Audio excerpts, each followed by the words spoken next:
Jira's Vlog!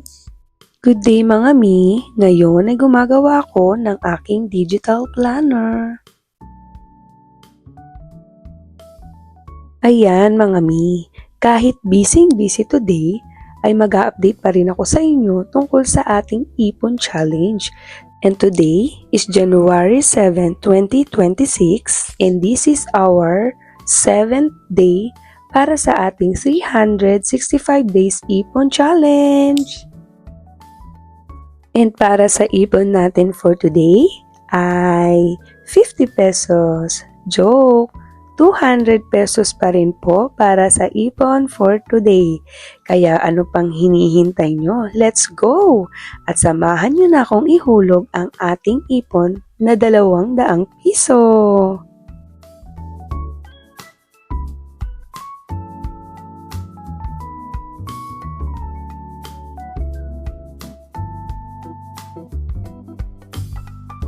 Ayan, tapos na mga mi.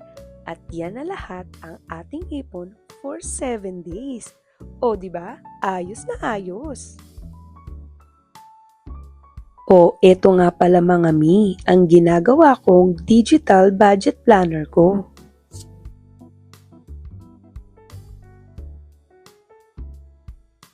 Ayan, gumawa rin ako ng calendar for the month of January.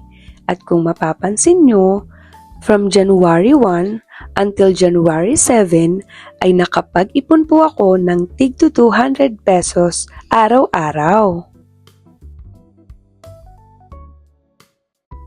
At sa baba naman po ay gumawa rin ako ng isang log form natin para mailista din po natin yung mga hinuhulog natin na amount everyday. So ito po ay for January 2026 and nandito po yung date, yung day number, at yung amount po na ihuhulog or yung magiging ipon natin kada araw.